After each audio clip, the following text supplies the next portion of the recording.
बाकी हमारे मंच पर बैठे हुए तमाम कांग्रेस पार्टी के नेतागण और माथनगुड़ी में बड़ी तादाद में यहाँ इकट्ठा मेरी माएं बहनें, बुजुर्ग और नौजवान साथियों, पहली बार आपके दयाल मोहब्बत में हाजिर हुआ हूं। कोशिश करूंगा कि थोड़ी देर आपसे गुफ्तगू करूं। भाई गौरव गोगोई जी ने 3 दिन पहले मुझसे कहा कि आपको 18 तारीख को सालबारी और माथनगुड़ी आना है। मेरे लिए बहुत मुश्किल था सुबह 6 बजे फ्लाइट पकड़ना, फिर गुवाहाटी लैंड करना, फिर दोनों मीटिंगों में शामिल होना और फिर रात में वापस लौट के जाना, क्योंकि कल बिहार स्क्रीनिंग कमेटी की मीटिंग है तो मैं उसका सदस्य हूं, तो बड़ी जिम्मेदारियां थी। लेकिन गौरव गोगोई जी का आदेश था और शफीउर रहमान ही नाम है इनका, आपके चहेते जो प्रत्याशी हैं शफीउर रहमान साहब, इनके लिए आपके बीच में आकर के दामन भी फैलाना था।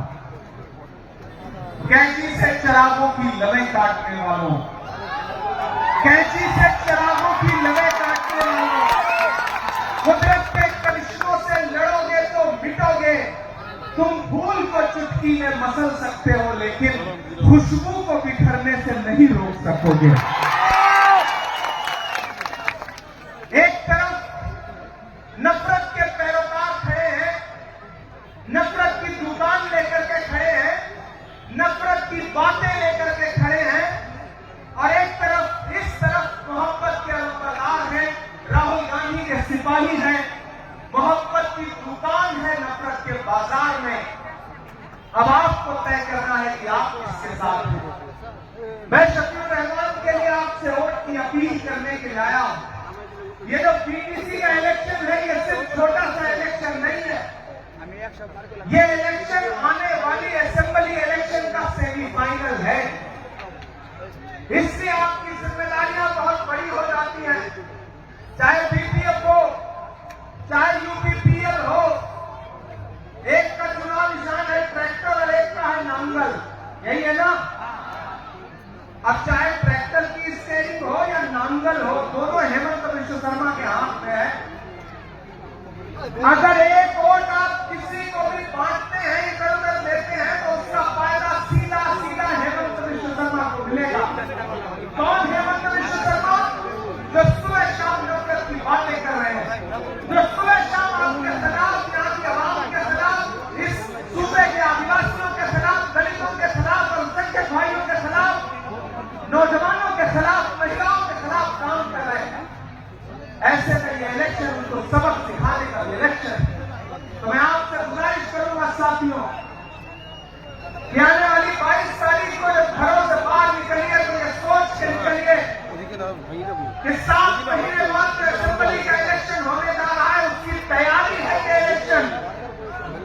तो घरों से बाहर निकलिए और अपने बेटे को, अपने भाई को, शफीउर रहमान को अपना एक एक वोट हाथ के पल्ले के सामने वाली जो मुहर है उसको लगा करके इसे जिताने का काम करेंगे, तब हमको ताकत मिलेगी। आज जब मैं गुवाहाटी एयरपोर्ट पर उतरा तो मुझसे मीडिया के साथियों ने कहा कि इमरान साहब, आप देख रहे हैं भाजपा का सोशल मीडिया क्या बोल रहा है, उनके वीडियोज देखे आपने? तब मैंने कहा कि तू तो बाजारे अदालत में भी खोटा निकला, तू तो बाजारे अदालत में भी खोटा निकला। मेरे दुश्मन, तू मेरी सोच से खोटा निकला। कोई उम्मीद कर सकता है कि एक सूबे का चीफ मिनिस्टर और उसका सोशल प्लेटफॉर्म, उसकी पार्टी का सोशल प्लेटफॉर्म, प्रधानमंत्री के जन्मदिन के दिन इस तरह की नफरत की बातें करेगा, असम की जनता को आपस में बांटने का काम करेगा। लेकिन प्रधानमंत्री जो नारा लगाते हैं सबका साथ सबका विकास, उनका मुख्यमंत्री असम में बैठ करके जिस तरह की भाषा का इस्तेमाल करता है वो सिर्फ और सिर्फ नफरत की भाषा है। उसी नफरत के खिलाफ कन्याकुमारी से कश्मीर तक राहुल गांधी जी 4000 किलोमीटर अपने पैर के छालों की परवाह किए बगैर चले पैदल, एक नारा लगाते हुए कि नफरत के बाजार में मोहब्बत की दुकान खोलनी है। गौरव गोगोई चले थे उनके साथ, भगवत जितेंद्र जी चले थे उनके साथ, रकीबुद्दीन चले थे उनके साथ, इमरान प्रताप गरीब चला था उनके साथ। जब मैं चलता था उनके साथ तो मीडिया के साथ ही मुझसे कहते थे, इमरान साहब आप सांसद बाद में हैं, शायर पहले हैं, राहुल गांधी के कंधे से कंधा मिला के पैदल चल रहे हैं, आप क्या कहेंगे? तब मैं उनसे कहता था कि जो हर जालिम से टकराएगी वो आंधी बनाऊंगा, जो हर जालिम से टकराएगी वो आंधी बनाऊंगा। नए अंग्रेज आए हैं, नया गांधी बनाऊंगा। हम लोग चले हैं राहुल गांधी जी के साथ, उनके सिपाही बनकर के आपके बीच में खड़े हैं।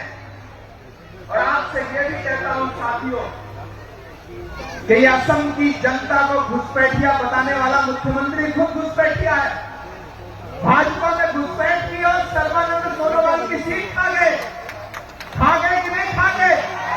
ये घुसपैठ हुई कि नहीं हुई? तो वो तो खुद घुसपैठ करके भाजपा में घुसे, अपने उसूल, अपनी कसमें, अपने वादे सब तोड़ करके। और आज वो गौरव गोगोई को टारगेट करते हैं, कांग्रेस को टारगेट